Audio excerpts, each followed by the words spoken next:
Hello, hello, hello. Welcome to another episode of the GSMC Wrestling Laureate podcast brought to you by the GSMC Sports Network. I'm your host, Eric Rodriguez, every Monday through Friday, 8 p.m. Pacific Time, 11 p.m. Eastern Time.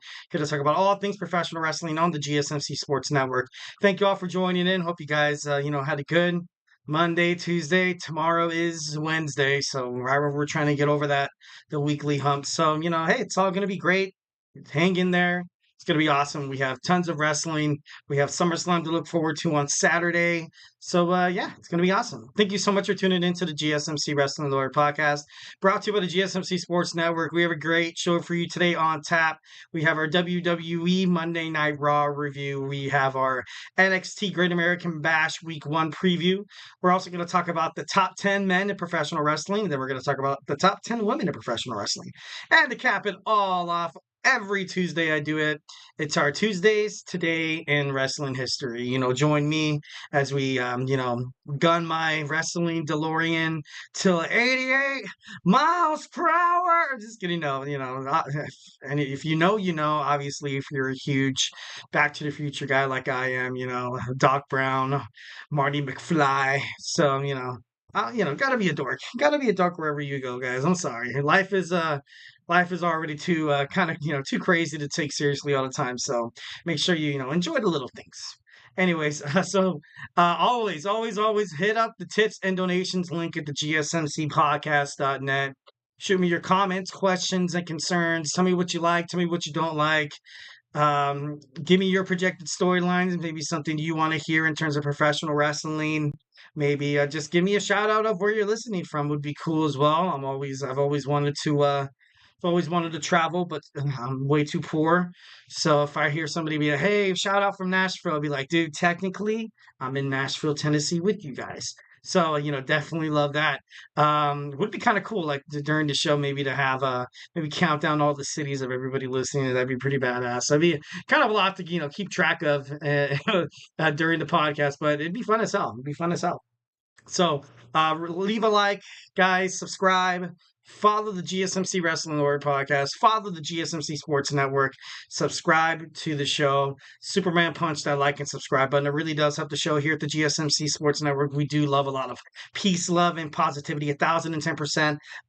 Hell yeah. So don't be don't be too afraid to hit up that chat. You know what I mean? I kind of think of this show as you're a wrestling fan, you sit down at a bar, you just want someone to talk about professional wrestling with. So everything, absolutely love everybody's intake. Obviously, anything at the gsmcpodcast.net, anything given is highly appreciative. But to be honest, I just want to hear you guys' opinions. 1,010%. The show is a hell of a lot better with a lot of audience engagement. So once again, the link is at the gsmcpodcast.net. So let's talk about it. We had Monday Night Raw. Pretty awesome. So it started off, of course, with Seth Rollins delivering the referee instructions to CM Punk and Drew McIntyre for Cleveland, Ohio. I thought it was pretty badass. It was a pretty fun start to the show. Very, very exciting. It's getting to the point where, I feel like this rivalry, this feud is getting a little repetitive at times. Also, some of the promos that Punk keeps cutting and, Drew McIntyre. And, something's got to give. Something's got to give. Would love to see these three guys in a triple threat match, but not too sure. This is going to be the first one-on-one bout in WWE in 10 years for CM Punk. So that's, that's a pretty big deal, especially heading toward a fight with the Irish, sorry, excuse me, the Irish or the Scottish psychopath, in Drew McIntyre.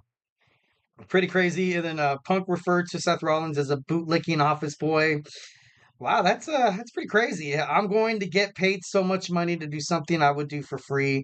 Drew McIntyre said to beating up Punk in Cleveland, Ohio. Punk told McIntyre he hoped he enjoyed the last 6 months because the last thing he did for his career was hurting him.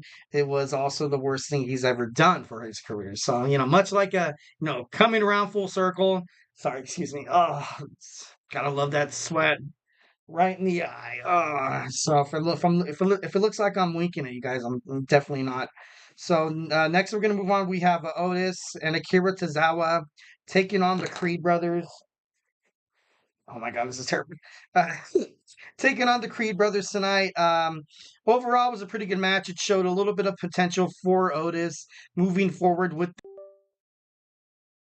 I gotta be honest.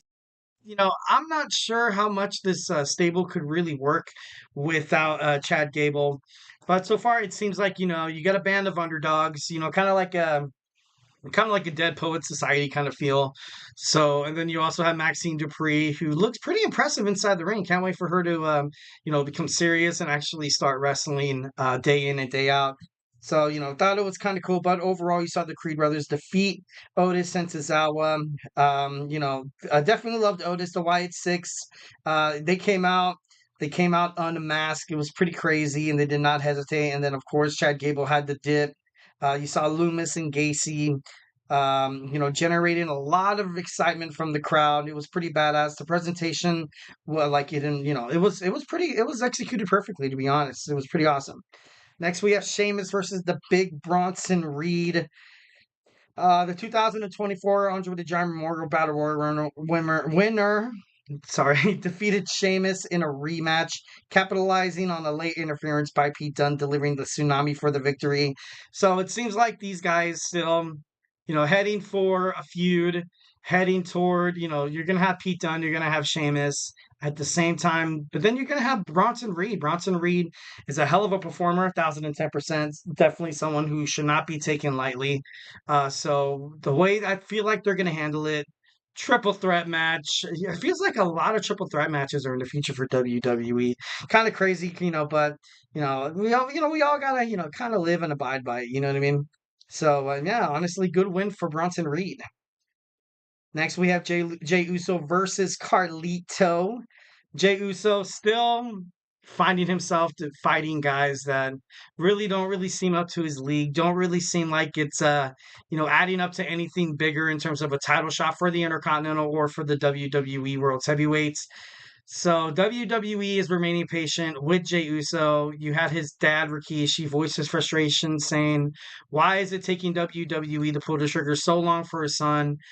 Now he's kind of like in this weird, stupid love triangle mix up between Rhea Ripley and Dominic Mysterio. And if Dominic Mysterio actually screws over Rhea Ripley and helps Liv Morgan retain her title, this could maybe hint for something juicy where Rhea's forced to align with Jey Uso or something like that.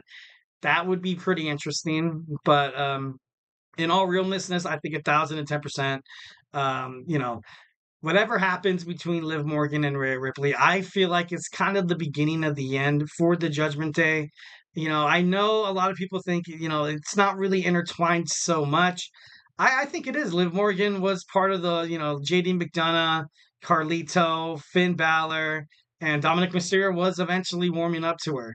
So it'd be kind of crazy to see Finn Balor get involved with the match at SummerSlam, helping Liv Morgan win, and then, then Rhea Ripley's like, what the hell, what the hell? And then Rhea Ripley gets her rematch, but then Dominic helps Liv Morgan, gets the win, forming this new. Rhea Ripley's out, obviously, Damien Priest. I'm not too sure if he's going to lose his championship to Gunther at SummerSlam.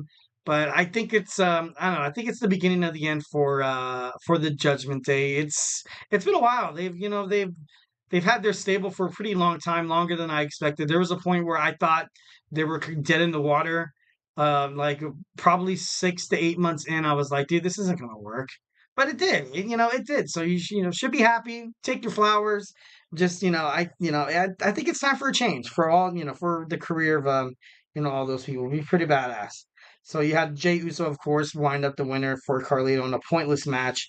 Xavier Woods versus Karrion Kross. At first, you saw a promo with Sonya Deville, Zoe Stark, and Shayna Baszler once again jumping towards Zelina Vega, hurting her and re-injuring her arm.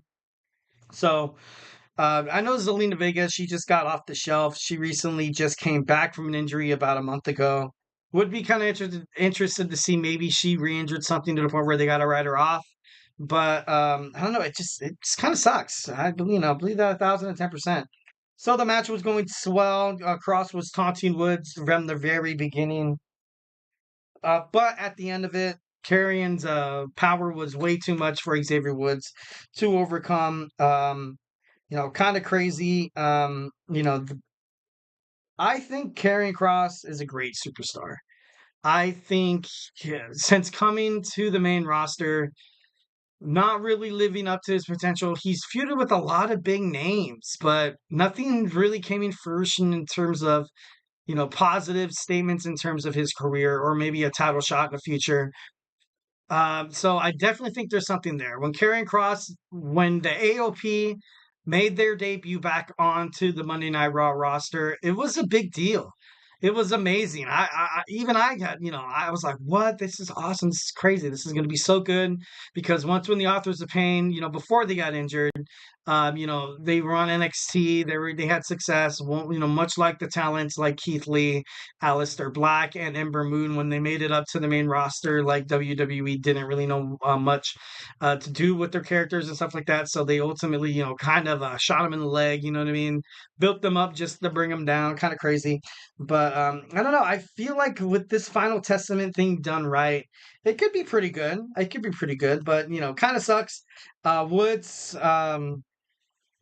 definitely he lost this.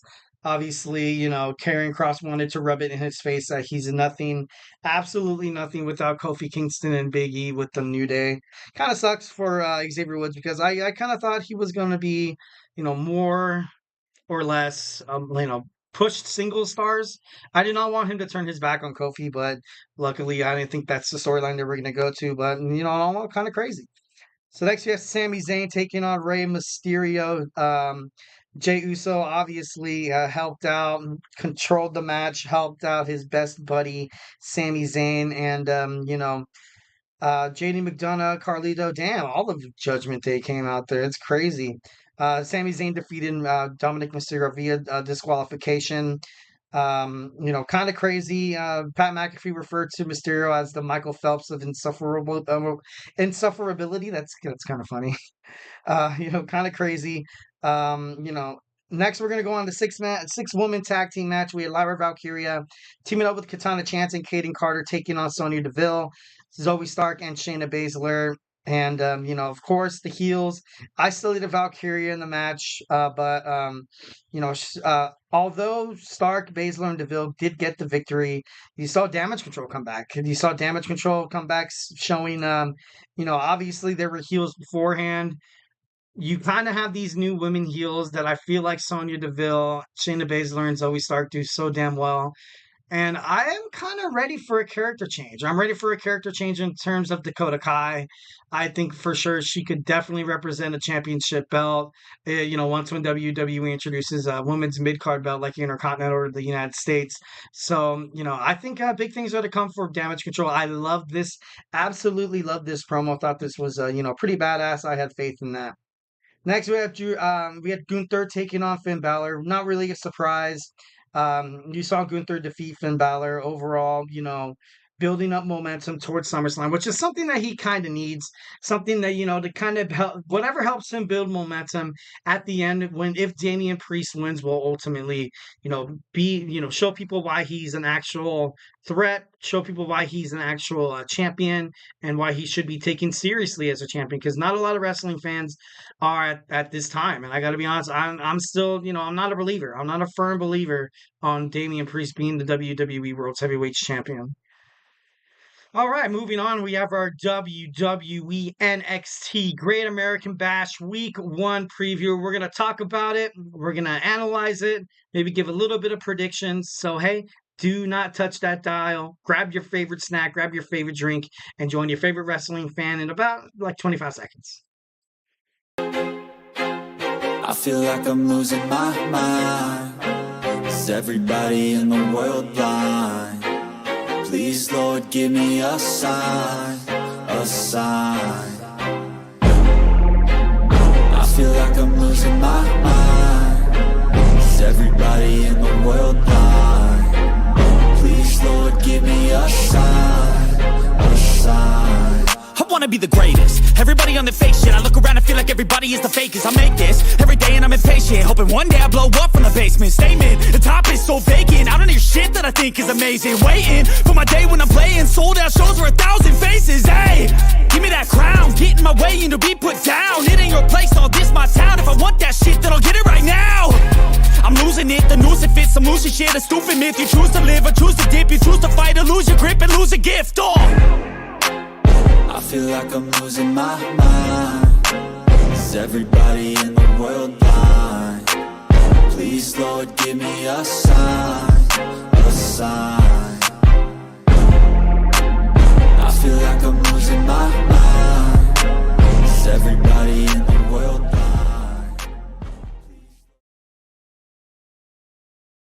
All right, all right, all right. And we are back with the GSMC Wrestling Laureate podcast brought to you by the GSMC Sports Network. I'm your host, Eric Rodriguez, every Monday through Friday, 11 p.m. Eastern Time, 8 p.m. Pacific Time, here to talk about all things professional wrestling, all the action inside and outside of the ring, superstar updates, injuries, rumors, potential storyline buildups in terms of professional wrestling. So make sure you tune into the show every night, every Monday through Friday. Excuse me. Just kind of reflect on what we talked about. We had our WWE Monday Night Raw review. Now we're going to jump on into our NXT Great American Bash Week 1 preview. So let's go ahead and dive on into that. But before we move on to any of that, I want to remind you guys to use the GSMC Sports GSMCpodcast.net link. Hit up the tips and donations. Obviously, anything's greatly appreciated. Just want to hear you guys' opinions. Just want to hear what you guys have to say about professional wrestling. Hell, even the sports world. Like, why not? Let's do it. Actually, no, I gotta stick to a strict schedule. I'm just kidding, no. Yeah, honestly, anything in terms of wrestling. Tell me what you like in wrestling. Tell me what you don't like. Let me know if you think Damien Priest is a formidable champion. Let me know if you'd rather see Brock Lesnar come back and take the strap off him. But obviously, any chat is greatly, highly appreciated. So once again, the link is at the GSMCpodcast.net. All right, so let's do this. We're going to talk about NXT Great American Bash. You saw recently that WWE NXT is bringing back a lot of old terms of like WCW and like WWE, like you saw with No Mercy. You saw Heat Wave, that was an ECW thing. You see the Great American Bash, which was a WCW thing. You have Halloween Havoc and stuff like that. So just only, you have Roadblock, which was a WW. You had Great Balls of Fire, and it was, it was pretty cool. It's pretty cool how they're bringing back some nostalgia pay-per-views and stuff like that. Definitely, they have In Your House and stuff. So definitely love that. But first, we're going to start off with the six with Lola Vice teaming up to take on JC Jane, Jasmine Nix, and Fallon Henley. You know what? I got to be honest. I feel like ever since Cody Rhodes gave his mask to JC Jane, she's been terrible. She's been worse, and it was to a point where she was like a top tier main event caliber type of woman. But now it just seems like she's kind of faltering through the ladder and stuff like that. Her partner, Jasmine Nix, seems a little more impressive than JC Jane, to be honest. Fallon Henley's just a punk going out there. I love the team. I love the team of Carmen Petrovic, Sol Ruca, and Lola Vice. Obviously, all rising stars within the WWE NXT, kind of roster. I felt Sol Ruca, was going to be our inaugural WWE NXT Women's North American champion. Obviously, that did not prevail. It took five or six pop rocks for Roxanne Perez to successfully retain her NXT Women's championship against Lola Vice. And then the young and hungry Carmen Petrovic, trained under Natalia Neidhart, the Queen of Hearts. So, always something special in terms of that. I think these three women are, it's, just to kind of shake things up. Maybe you see a loss here. Honestly, it'd be kind of crazy to see them lose. Because they were talking, about Wendy Chu, also, Tatum Paxley when they were talking to Kaylani Jordan about her championship, who she's going to defend against. So, definitely, you can see outside interference ultimately kind of building up more momentum for these 6 women. I feel like it'd be too much of an easy way out to let the Petrovitz, Ruka, and Lola Vice to win here. I think it'd be kind of cool to kind of force them to kind of push beyond their potential and show more their face, so to speak. So you would have JC Jane, Jasmine Nix, and Fallon Henley finally after beating up the newbies, finally pick up a victory. I feel like they kind of need them more.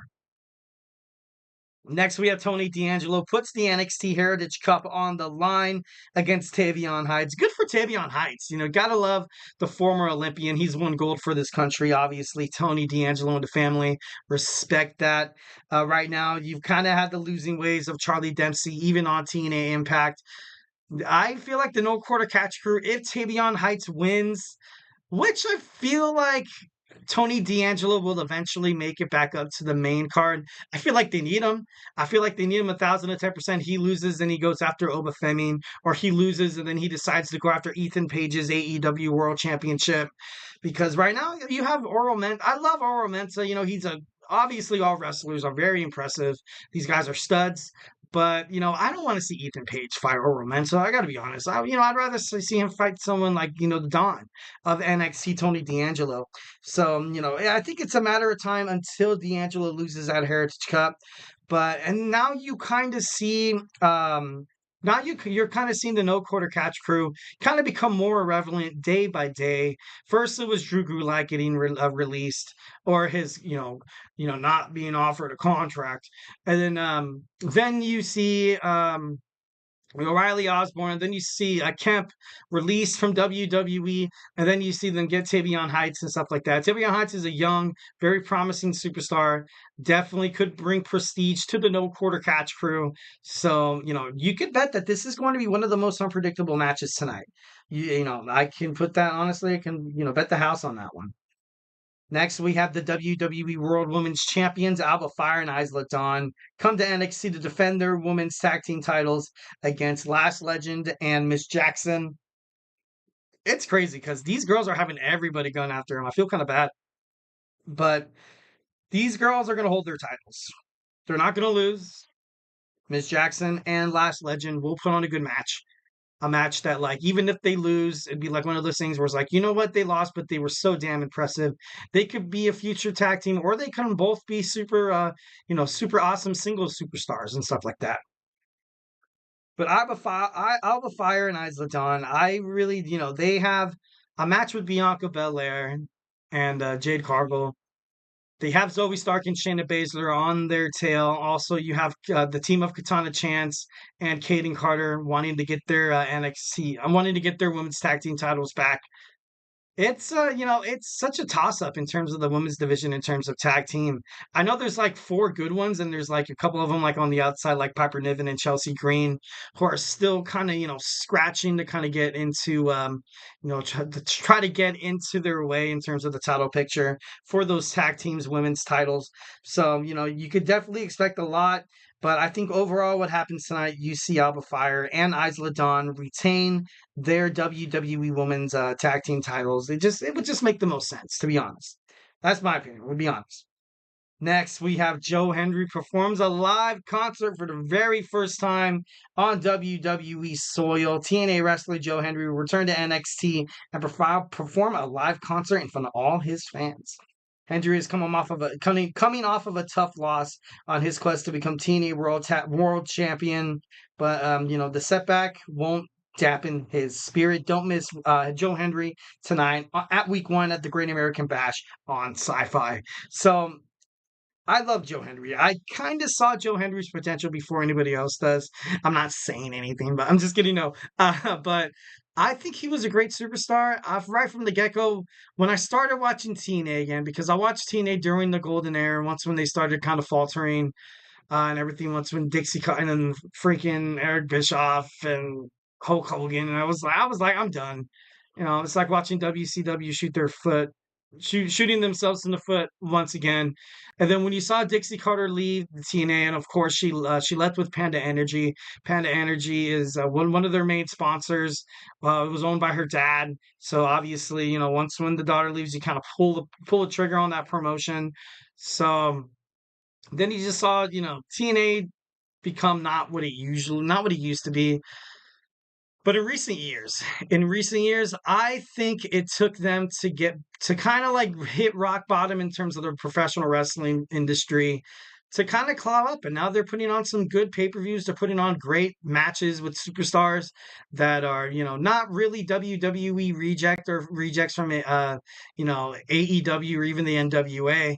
These guys are very talented. They're impressive. Very much more impressive than WWE superstars like Solo Sikoa, more impressive than superstars like even Kevin Owens. So, a lot of these superstars on TNA, they work their arse off and they're going to get theirs. And I love this collaboration that WWE is having with TNA. Obviously, it's mutual beneficiaries. So, building up audience members for WWE NXT, who's going to be on their own branch when they hit the CW October 1st. I could be wrong. Don't quote me on that. And then you also have TNA, who's just, they're looking for, they're just looking for something here and there. You know what I mean? Like, they're good sports. Even the wrestlers backstage with TNA, kind of praised the WWE, said that, they did a collaboration with AEW wasn't that great. With WWE, especially with Shawn Michaels and Triple H, they're doing it so damn well. Something that you definitely got to tip your hat to the D-Generation X right there. Lastly, we have Roxanne Perez defends her WWE NXT Women's Championship against Thea Hail. Look, I love Thea Hail more than the average person, but to be brutally honest, I don't really see this happening for Thea Hail. Maybe an interference or maybe, something happens. I definitely think tonight or tomorrow night, you'll probably see Stephanie Vacure or Julia finally come out and challenge Roxanne Perez, because then you kind of get Thea Hail. I really honestly don't hope that they're going to use this match for Ridge Holland to kind of be further separated from Chase U. But I think it's already over. I think they already gained his trust. He already gained their trust. But it would be kind of ironic to have this thing kind of re-brought up and resurfaced and stuff like that.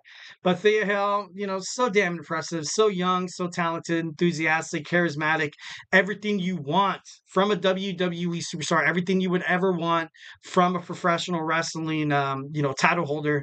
But Roxanne Perez right now, she's just out of this world. She's out of this world right now. I don't think, especially on night one, I feel like if Roxanne Perez was going to drop the belt, they would probably have it on night two. But, and also I think they're kind of saving it for Stephanie Vacure to kind of, claim her spot on NXT. You know what I mean? Obviously, she came out pretty hot out of the CMLL, also New Japan Professional Wrestling Strong Women's Champion. So, got to tip your hat off to, the newbies coming in. The newbies. So, but tonight is not Thea Hail's night. I'm sorry. Hate being the bearer of bad news, but, got to stick with my gut on this one. All right, guys, don't go anywhere. We're going to talk about the top 10 men in professional wrestling. Eric Rodriguez's power rankings, obviously, always subjective and opinionated. So if you guys have some, somebody that you think should be in the top 10, let me know. We'll argue and we'll plead their case. But hey, do not go anywhere. We're going to talk about it. Looking for your daily fix of sports talk without having to pay for it? GSMC Sports Network is available on YouTube. Just search GSMC Sports Network. Get your fix of daily sports talk shows on YouTube, absolutely free. NFL, college football, NBA, MLB, MMA, UFC, fantasy football, and so much more. GSMC Sports Network has shows running all day long, with new sports shows starting every 2 hours. Just like on your favorite cable sports channel, except GSMC Sports Network is absolutely free. Just search GSMC Sports Network on YouTube to catch one of your new favorite shows, like the GSMC College Football Podcast, Chip Shot Football Podcast, Hoops and Heels Women's Sports Podcast, GSMC Basketball Podcast, and so many more. Check it out for yourself. GSMC Sports Network, now available on YouTube absolutely free. Search GSMC Sports Network on YouTube right now. All right, all right, all right. And thank you for tuning back into the GSMC Wrestling Laureate podcast. Hopefully, I did not lose any viewers there. Just kind of reflect on what we talked about. We had our WWE Monday Night Raw preview, and then Monday Night Raw review, excuse me. And then we had our NXT Great American Bash preview. Now we're gonna get into my top 10 wrestling stars of the week. So make sure if you have any opinions in terms of who you think should be number one or maybe even number two, number 10, whatever, anything. So, make sure you hit up the tips and donations link at the gsmcpodcast.net. We get a number of questions of viewers like you that come in during the show. So to make sure your question gets read on air in front of millions of people, make sure you're not too shy, be comfortable. It's all about professional wrestling. Love you guys expressing your minds. This podcast is nothing without you. Without audience engagement, this show isn't as great as it possibly could be. And I want all of us to live up to our full potential. I want to be friends with you. We are all wrestling fans. We're family, something that we automatically bond over once when somebody says you're a wrestling fan. All these feelings, all these insecure feelings of, can I really talk to this stranger, kind of go out to the door because, in my opinion, and this is just based on experience, and I'll keep it brief, I feel like most wrestling fans are kind of the same person deep down inside. Like, we still have a big imagination. Yeah, we're getting older. And yeah, we know it's scripted and choreographed, but we're just entertained. We're along for the ride. We love it. Absolutely love the drama inside the ring. Love the action. Love seeing these physical specimens and these hot ass chicks. Come, I'm just kidding. No, I'm just kidding. But no, they're pretty, attractive. But no, we just, and and I don't mean to belittle the women either. I know that kind of sounded weird. I apologize. And I know I'm just digging myself in a deeper hole, so I'm going to move on. But respect wrestling. I respect all wrestlers, man or woman, 1010%. Love, they put on the very good, greatest damn show on earth. I got to be honest. So let's talk about the men's power rankings here. For the first time on my list, I'm going to debut the name Logan Paul at number 10. I love Logan Paul right now. I feel like he's doing what basically why WWE ultimately signed him is to be an antagonist, kind of be that jerk, that in-your-face jerk that knows that he's a huge success, that knows that, WWE did take a major chance on him, and fans hated it. They hated seeing him debut. I remember when he did debut, I got to be honest, I was a little like, that's cool and all. I'm glad he's going out there and, living his dream in a couple of matches. And they're like, wait, what? This guy got signed to a contract. He was trained by AJ Styles. Now he's fighting Roman Reigns at, I think it was Clash at the Castle. Or Jeddah, I'm not too sure. Now he's fighting Roman Reigns for his undisputed championship, and he came pretty damn close. So something you got to love about Logan Paul is he is a professional wrestler in every sense of the word. Professional wrestling, professional wrestling, professional wrestler. That's Logan Paul. He has awesome mic skills. He can cut really, really good promos. He did a really good job, beating down the LA Knight. Obviously this is there's one more SmackDown to till SummerSlam. So I definitely think, for LA Knight to get some momentum, for him to have a chance to beat Logan Paul at SummerSlam in Cleveland, Ohio. Obviously, you got some home turf there. And it would be huge for any of these superstars to get the W.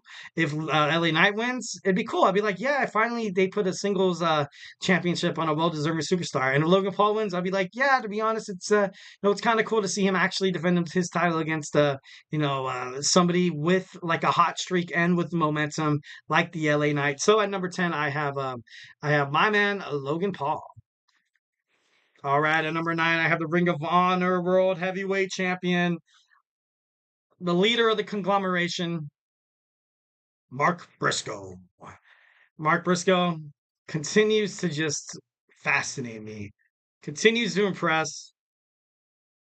I'm the biggest fan of Mark Briscoe. And I got to be honest, when he fought against Kyle Fletcher, I thought it was it.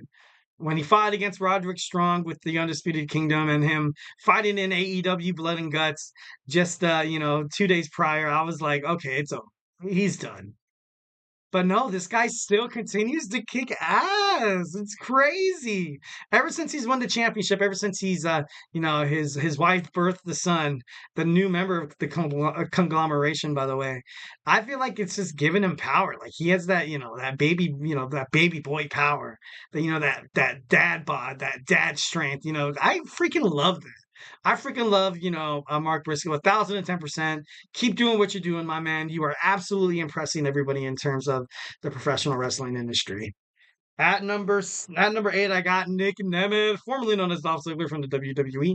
But we have the new TNA World Heavyweight Champion and the new face of TNA Impact Wrestling. We have Nick Nemeth. Finally getting paid his dues. He did not have to fight Moose one-on-one because the last time he did, he lost. But when you have a 6-man elimination match for a title, it's, and then you had Joe Hendry pin the champion. Man, Joe Hendry should have won that belt. I'm just kidding. No. I'm 1,010% happy for Nick. Definitely proud. Definitely hoping now, like maybe him and his brother go on a tag team title run, maybe against ABC or something like that. That'd be pretty tight. But I like him. I like Nick Nemeth at number 8 here. At number 7, I have always this trash talking native of Rhode Island, Maxwell Jacob Friedman. I'm better than you, and you know it. I put MJF on this list because he's just a stud. He's just a stud. He's somebody that could carry a company. Reminds me, and I know that he's probably going to hate. If he ever heard this, he'd probably hate it. He'd probably hate it. But he reminds me of like a Triple H of the WWF, WWE kind of growing up. And so, that trash talking, that in your face. I don't want to make any friends and stuff. Obviously, Triple H did kind of make friends along the way with D-Generation X. He had a, evolution of it, but that was like, then the McMahon Helmsley era. But just not that persona, just that aura around him. Like, I'm going to give you all I got. I'm going to come out here, I'm going to talk my trash, and you can best believe that I can back it up. And you better come out here and perform at the best of your abilities to take this title off my waist. That's something that probably defines Maxwell Jacob Friedman to a T.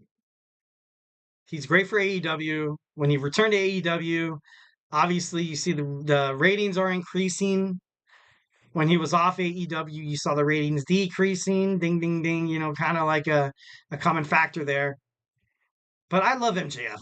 I love the way he's, he does this thing on AEW, and I love that he's still, he could be the biggest arse, but, people still root for him. I still root for him, even if I was in the crowd and he called me a fat, lazy piece of crap. I'd be like, yeah, I'm just kidding. No. But no, I don't know. He just has that. He just has. At number 6, I have the Intercontinental Champion, Sami Zayn. Sami Zayn, nothing really surprising by this. He's a hell of a champion. He's a fighting champion. Definitely something that I love and respect about Sami Zayn. Canadian, a native, proud of him, 1,010%. Bret Hart, Owen Hart, one of the best superstars in terms of wrestlers that came out of Canada. Another person that's going to be added on this list, especially in the newer generations of professional wrestling. Of course, you're going to have Sami Zayn. Sami Zayn, honorary Uce. Man, when he was in the honorary Uce, I thought that was pretty badass. I thought that was pretty cool. 1,010%. I love Sami Zayn. At number 6, I have the Intercontinental Champion.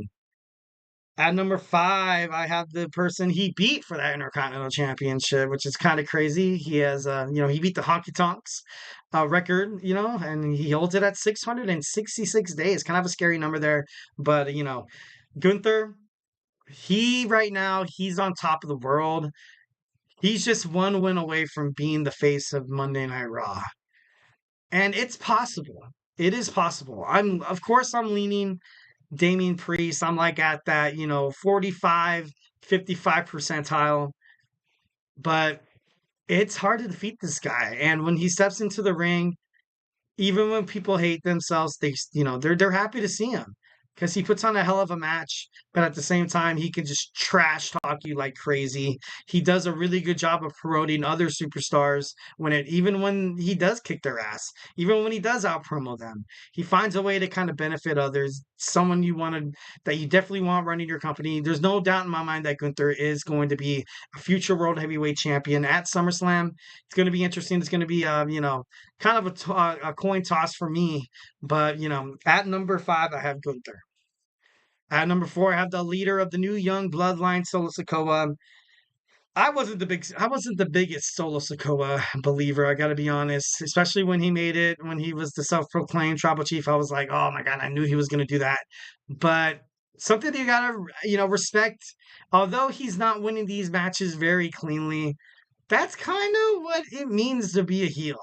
That's kind of what it means to, when you had this run, even during Triple H's career, during the McMahon Helmsley era and stuff like that, like you don't always win cleanly, my friend. Even when Roman had the title, he didn't win cleanly all the time.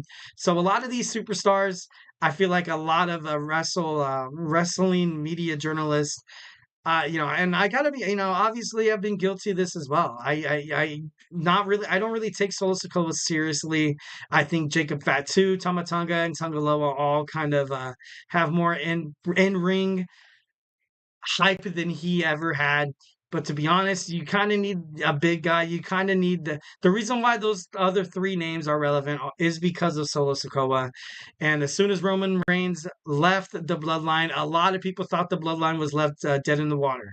But obviously, what we see from it now obviously was just the beginning, and we got to thank Solo Sikoa for that. So on my power ratings, I have Solo Sikoa sitting at number 4. At number 3, Damien Priest has held this 3 spot for about 3 weeks now, 4 weeks. Like I said, I'm in love. I love him, but I'm not in love with him. You know what I mean?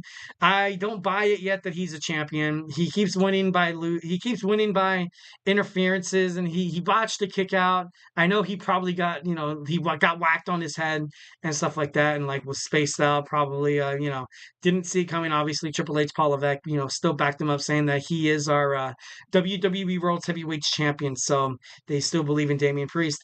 Him as a babyface is finally starting to get over. Once like again in terms of Gunther could put the best over. So Damien Priest needs to win this match cleanly. He needs to look like he needs to falter like a babyface in the beginning of the match, but at the end of the match, he needs to come back bigger, better, and stronger, like a babyface champion. So, Damien Priest has a lot to prove at WWE Summerslam. In my opinion, I feel like that will be the main event. If I feel like if Solo Sikoa and Cody Rhodes main event, maybe Roman has a chance of making an appearance. He's not going to come back. He's not going to come back and probably fight. But I feel like he shows his face, distracts Solo long enough for Cody Rhodes to get that 1, 2, 3, get the crossroads, and it's going to be great. It's going to be pretty awesome. Thus, starting this feud between Roman Reigns and Solo Sikoa. Finally, we're going to get that bloodline civil war. I'm pumped. I can't wait to see that. At number 2, I have Swerve Strickland, who's been rocking that number 1 spot. Loved him at Blood and Guts. Nothing really against Swerve here. Nothing really against Swerve. I still think the world of him. Definitely think whenever he's inside the ring, he gives it all he got. He hasn't really had any easy title defense. Everything that he's won because of the grit of his fingers. Wiping off those bloody bandages and stuff like that, and going out there and showing the world why he's a professional wrestler.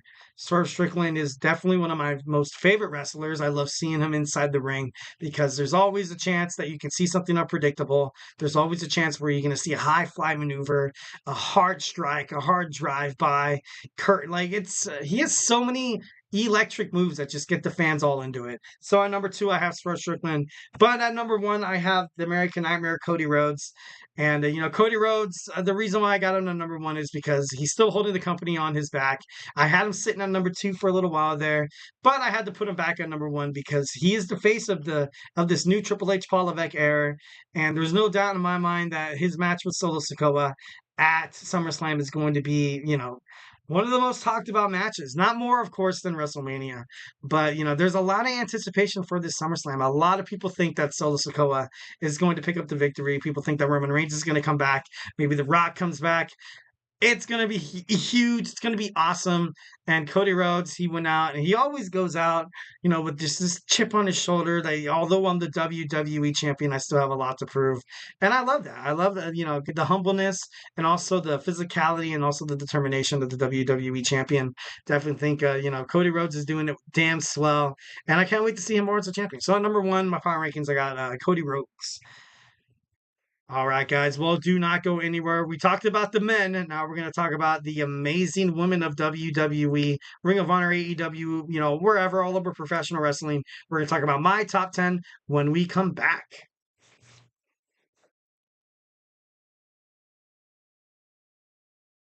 For the best and latest podcasts available anywhere, go to the podcast app on your cell phone and type in GSMC.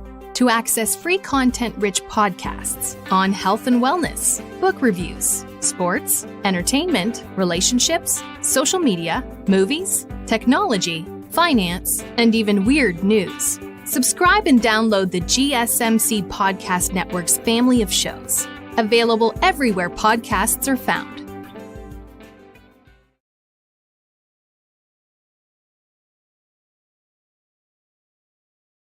All right. Welcome back to the GSMC Wrestling Laureate podcast, brought to you by the GSMC Sports Network. Just kind of reflect on what we talked about real quick. We had our WWE Monday Night Raw review. We also had our WWE NXT Great American Bash preview. We talked about the top 10 of professional wrestling. Now we're going to talk about the top 10 women. So, make sure you grab your favorite snack, grab your favorite drink, and get ready to be with me, your GSMC Wrestling Laureate podcast host, Eric Rodriguez. So, don't know why I shifted into a Southern accent there. Hope you guys enjoyed it. Hope I didn't offend anybody. I'm just kidding. So, at number 10, debuting on the first I have a couple of honorable mentions. It's always so hard to pick these 10 superstars, to be honest. Feels like I always leave one or two off. For the men's, I know I left off Ethan Page, but fighting over Mensa, like I said, I don't really feel like that's a huge thing. Also, Oba Femi, a very impressive, NXT North American champion. A couple of notables, a couple honorable mentions in terms of the women's division. We have Britt Baker, of course. Bailey, Nia Jax, Tiffany Stratton didn't really make it up to the curtain call. I don't know why. Sometimes I guess I feel a little bit too courteous at times, but I mean, I guess. So let's go ahead and dig on into this list. At number 10, I got Liv Morgan, the WWE World Women's Champion. I feel like after that promo calling Dominic Mysterio Rhea Ripley's Little B, it just creates such a huge bridge between what Dominic Mysterio can do at SummerSlam and what he ultimately, has to do. I feel like I want to see Dominic Mysterio turn on Rhea Ripley. But if that happens, that means the Judgment Day will be no more. I still kind of feel like they need the Judgment Day on Monday Night Raw, especially until they figure out all this Drew McIntyre, CM Punk kind of BS and what's going on with Seth Rollins and with his injury and stuff like that. But if Dominic Mysterio sides with, with Liv Morgan, and Liv Morgan becomes a new member of the Judgment Day, you see Rhea Ripley, jumped out. You see Damien Priest ultimately jumped out. So I don't know. It could, a coin toss. I really honestly don't know who's going to win a SummerSlam. That's the reason why we love professional wrestling, the unpredictability of it. But this is going to be huge for not just Liv Morgan. I feel like this is going to be huge for, Dominic Mysterio's future bookings in terms of professional wrestling. So, definitely I have Liv Morgan at number 10. At number 9, I have Red Velvet. Red Velvet recently became the Ring of Honor Women's World Television Champion, knocking off the always impressive Billie Starkz. And one of them was going to do it. Either Queen Aminata was going to be the new champion. Obviously, that didn't really work out. But now you have Red Velvet. You have a new face. You have a new direction for, for Ring of Honor in terms of the women's television championship. Much like you're kind of seeing in terms of the Intercontinental Championship on the men's division on WWE. You kind of see this title being circulated more. than the actual World Heavyweight Championship. So, I hope to see Red Velvet hold the title for a little bit. Would be interesting to see if, like, maybe her friend Queen Aminata comes after her next, or maybe the other member of MIT, not Billy Starks or Athena. So, definitely love Red Velvet becoming the new Ring of Honor World Television Champion. And at number 8, I got Sonya Deville. Ever since Sonya Deville made her in-ring return in WWE, she's kind of made it clear that she's going to put the women's locker room on blast. She's going to hold some sort of accountability. You see her attacking, Selena Vega, of course. See her attacking Lara Valkyria, Kaden Carter, Katana Chance, and then, Selena Vega. Like, it's when she created this stable, she's kind of put on her back Shayna Baszler's career, and also Zoe Stark. And I do firmly, give respect to Sonya Deville for going out there and actually, kind of doing that and utilizing the potential of these women. So, obviously you need a face, you need a leader. And Sonya Deville, she could definitely be that. She can definitely be a main event card, title holder. Definitely 1,010%. It would have been pretty crazy to see her win the Women's Money in the Bank. But now I loved that promo that, when you had Damage Control come out, kind of having Damage Control, kind of play the babyface strings a little bit, kind of testing the waters in terms of the WWE universe. And I think they took it hook, line, and sinker. I think 1,010% you're going to be seeing like a different persona of Damage Control. Obviously, once again, it's because Sonya Deville is that damn good at her job being a heel. That damn marvelous in terms of all right, we need a baby face, we need someone to look unbeatable, we need someone to look in the face of all the professional wrestling women backstage and just slap them in the face and say, hey, I'm better than you and I know it.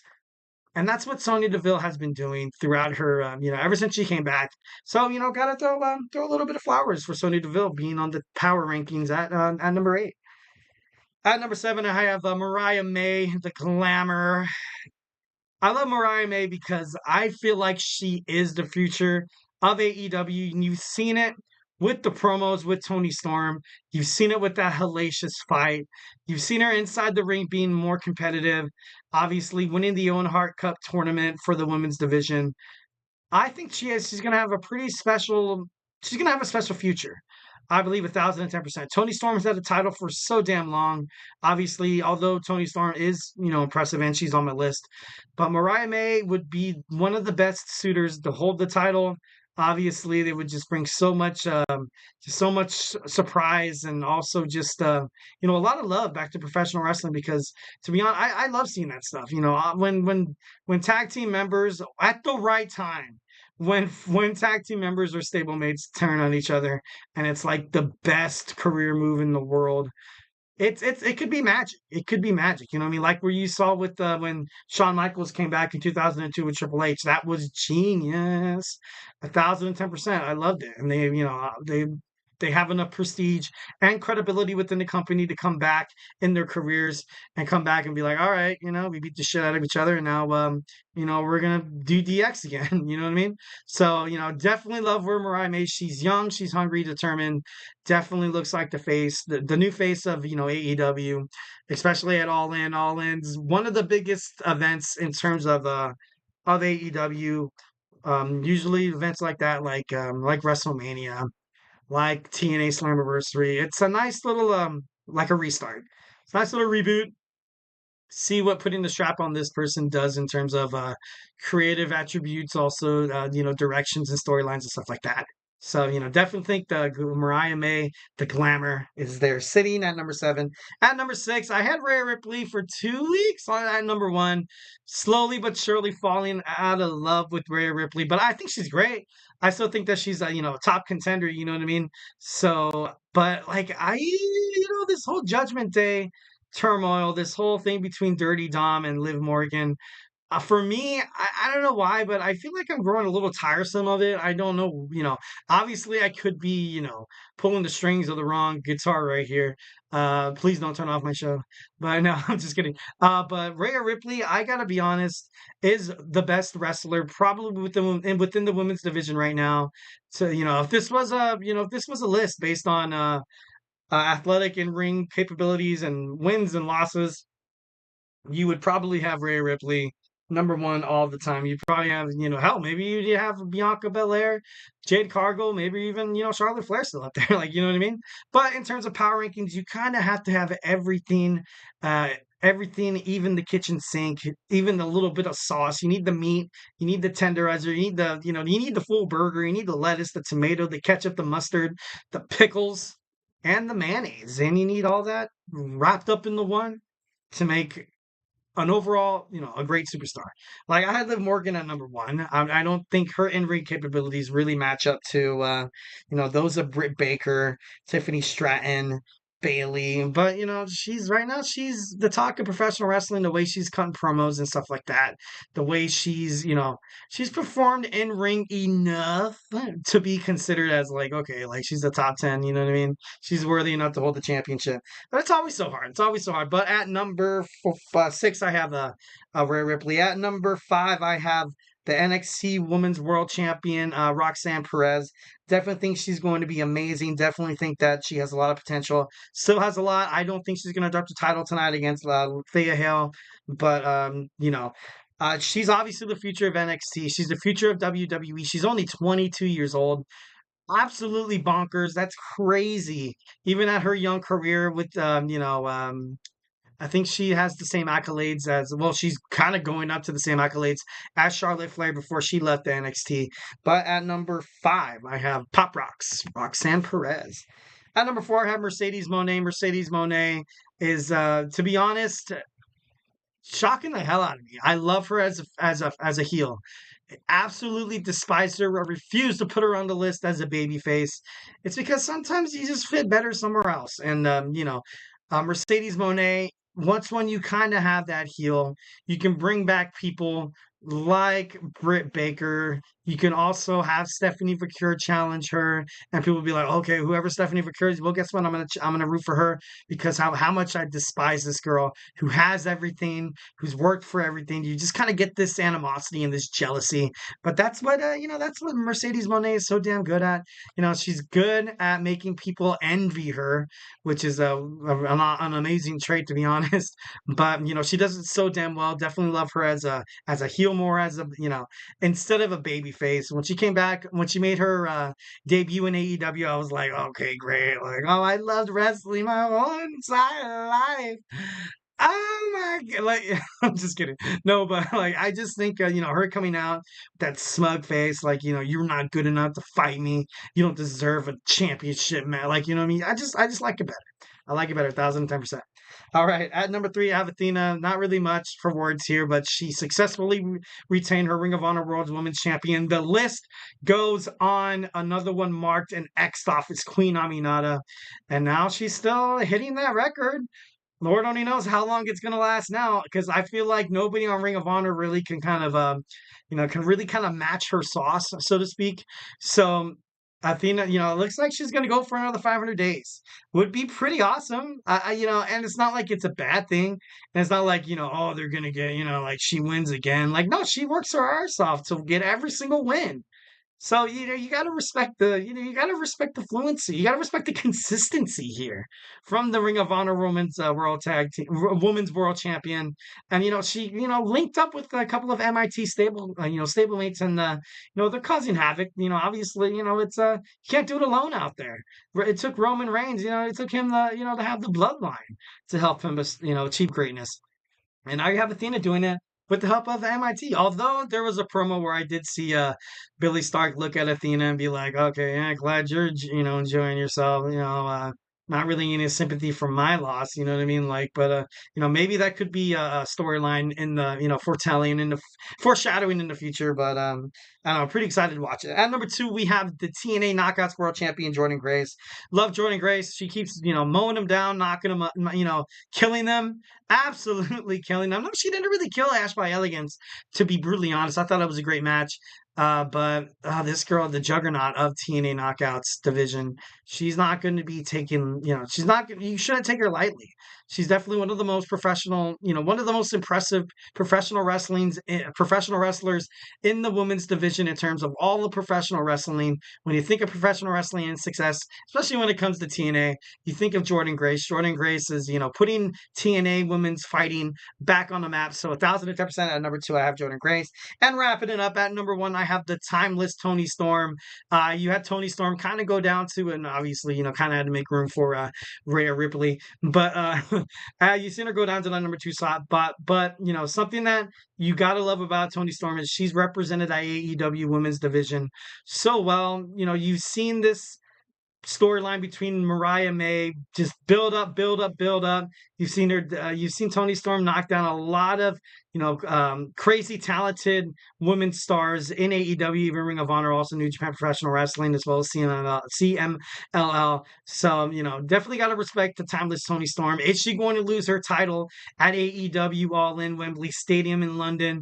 Against her former protege, it's going to be a great match. It's going to be one of the best matches. Dave Meltzer might even give it like a 6.5 out of 5. 1,010%. It could live up to that potential. And, I can't wait to see it. Definitely will be ordering All In at Wembley Stadium, on Bleacher Report. I usually do it on YouTube. I usually rent it on YouTube, and it serves me pretty well. After that, I can watch it after 30 days or something like that. All right, guys, we talked about the women's wrestling, my top 10. Now, to finish it all off, every Tuesday we do it. We're going to jump into my DeLorean, gun it to 88 miles per hour, take you back in time on this date of July 30th through time. So, hey, grab your seatbelt, grab your favorite snack and your favorite drink, and join me back here in about 20 seconds.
All right. Welcome back to the GSMC Wrestling Laureate podcast, and we are rapidly running out of time. I got my boy Emran Soccer podcast. If you're a huge fan of football, not Americano, but of soccer, so make sure you tune into his podcast starting in about 18 minutes. So make sure you get geared up for that. Just kind of reflect on what we talked about. We also talked about our Monday Night Raw review. We had our WWE NXT Great American Bash preview. We talked about the top 10 men and the top 10 women in the professional wrestling industry this week. And we're going to move on to Tuesdays today in wrestling history. So without further ado, let's go ahead and do it. Now we're going to 1985 at a taping at the WWF Primetime Wrestling in Poughkeepsie, New York. You had Elizabeth Hallett makes her WWF debut as the manager of Randy Savage. Miss Elizabeth, as she would be known for, was the real wife of Randy Savage. The debut was shown on television on August 24th. In 1998, the IWA MS Extreme Heaven was held at Shakey's Bar in Louisville, Kentucky. On the show, you saw Ian Rotten defeat Billy Joe Eaton to win the IWMS Heavyweight Championship. And later, you saw Adam Pearce beat Cashflow to become the IWAMS Light Heavyweight Champion. It would be interesting to see them bring back the Light Heavyweight Championship. Would be pretty interesting. I've, always kind of, push for 2 championship titles, the Women's Intercontinental and also the Cruiserweight. I definitely think that, the Cruiserweight division should have never left the WWE. Definitely, especially with, TKO Group Holdings taking over. You have weight classes in terms of, in terms of UFC. So it's not like something that is not, different. Maybe there's like a welterweight championship. Maybe there's like a featherweight champion in terms of the men's. But, it's just, I feel like get rid of that title left so many talent. You had T.J. Perkins, you had Brian Kendrick, you had Tony Nese, you also had Rick Swan, you had Neville, you also had who else was on there that was pretty awesome to watch? Cedric Alexander, Mustafa Ali, just a lot of impressive dudes. And getting rid of 205 Live, I feel like was one of the biggest mistakes of WWE, being brutally honest. Now you kind of have WWE Speed, which is, in my opinion, I don't like it. I think it's trash. But that's just me. Obviously, that's just an opinion of a professional wrestling fan all of his life. That bridge gap between that age of demographic that you want to hit, the age 18 to about 49. I'm not 49 years old, but I am. I like to pretend like I'm 18 sometimes. I'm just kidding. Okay, moving on. So in 2000, these iGeneration held the Rodman, held their Rodman Down Under show at Sydney Superdome in Sydney, Australia on pay-per-view. You saw the Road Warriors Hawk and Animal defeat Public Enemy, Rocco Rock, Johnny Grunge in an elimination tables to win the iGeneration tag team titles. Then you had the Barbarian defeat Brute Force in a hardcore match. You saw Sweet Destiny defeat Brandy Wine by pinfall. And you had a one-man gang defeat Tatanka to win the iGeneration Australian Championship. Tatanka won the title 2 days earlier and would win it again just 4 days later. Kurt Hennig retained the iGeneration World Heavyweight Championship against basketball star Dennis Rodman in an Australian Outback match by disqualification. Hennig would lose the then title to the Barbarian 3 days later, but would win it back a day after that. Damn, a lot of titles going a lot of back and forth. That's crazy. In 2001, on an episode of WWF Monday Night Raw in Philadelphia, Pennsylvania, Booker T defeated Kurt Angle in a no disqualification match to become the WCW World Heavyweight Champion for the 5th and final time. Also on the show, WWF Light Heavyweight Champion X-Pac beat WCW Cruiserweight Champion Billy Kidman to take control of both titles. In 2003, at the OVW TV taping in Louisville, Kentucky, Damaja defeated Doug Basham in a loser leaves OVW match to win the OVW heavyweight title, forcing Basham to leave the company. He would turn up in the WWE not long after. He's part of the Basham brothers with, JBL's cabinet with Orlando Jackson. Is that a baseball player? I could be wrong. Orlando Jordan, also Jillian Hall. I remember watching that. I was a huge fan of, what JBL, kind of did when he came back. I thought that was pretty cool and everything that. In 2005, the FWA Live in Morecambe was held in Morecambe Dome in England. On the show, Ross Jordan defeated Spud to win the FWA flyweight title in 2005. The CZW Tournament of Death for number 4 explicit content was held in Newcastle, Delaware. Necro Butcher was the overall winner, and as such was awarded the CZW Ultraviolet Underground Championship belt. Damn, that's a mouthful right there. It was kind of crazy. The matches were round 1. You saw JC Bailey defeat Sexay Eddie in a barbed wire madness match. Toby Klein defeated Madman Pondo in a light tube ropes and light tube corners match. Brian Damage defeated Beef Wellington in a 2 out of 3 ultra violent, not ultraviolet like the sun rays. Table in a ultra violent tables match. Necro Butcher defeated Ian Rotten in a home run derby death match. Nick Gage defeated Nate Webb in a ladders and light tubes match. Zandig defeated Robbie Moreno and Eddie Kingston in the handicapped fans bring the weapons match. I think that's pretty freaking badass. Excuse me. In the semifinals, you saw Necro Butcher defeat Brian Damage in a fans bring the weapons match. Zandig defeated Tony Klein. Nick Gage defeated JC Bailey. And then in the finals, you saw Necro Butcher defeat Zandig and Nick Gage in a triple threat, violent boxes, barbed wire, canvas, light tubes, squared circle of fear, and whatever the F is left elimination death match. Love that. I think that was pretty badass. Would have loved to see that.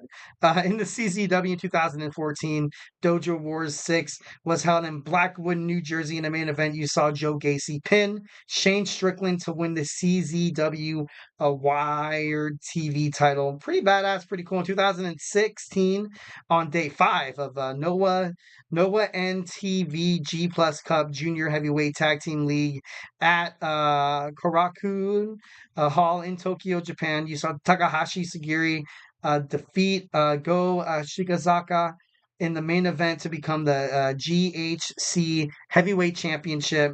And in 2017, you saw day 19 of the AJPW Summer Action Series was held at the Edion Arena number 2 in Osaka, Japan.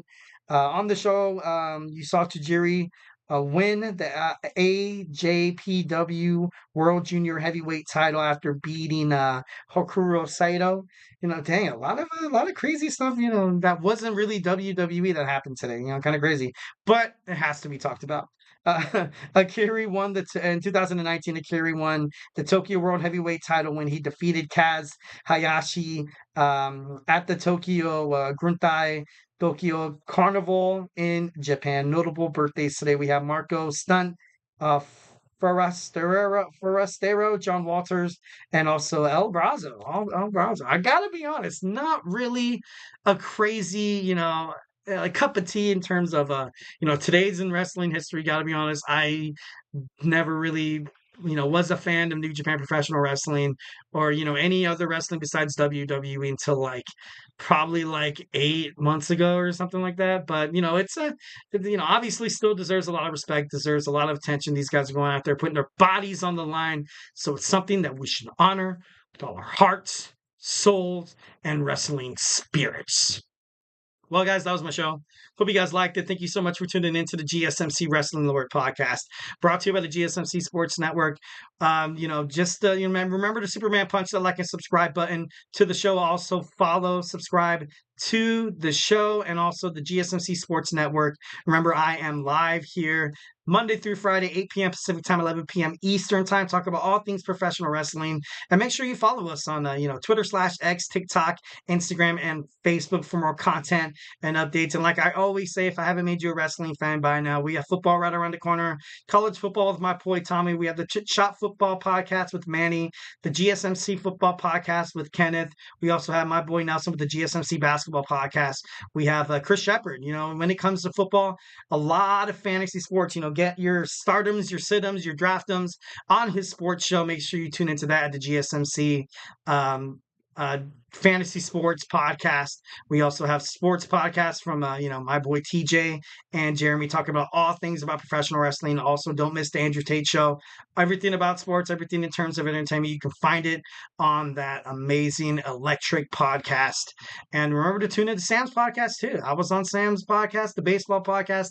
I dabble in baseball a little bit. Of course, I had to talk about my losing Angels. But if any of you guys are Angels fans out there, I feel for you. I'm hurting with you, my man, 1,010%. And in 8 minutes, we have Emran Soccer Podcast. So make sure you stay tuned to the show. Do not go anywhere. We are 1,010% an entertainment conglomeration. Be a part of this GSMC sports bloodline. Most importantly, thank you so much for tuning into the show. 1,010% love you guys. Hope you guys have an amazing night. Enjoy the rest of your Tuesday night. Have a great Wednesday, and I'll see you guys back here tomorrow at 8 p.m. Pacific time sharp. So, hey, stay beautiful.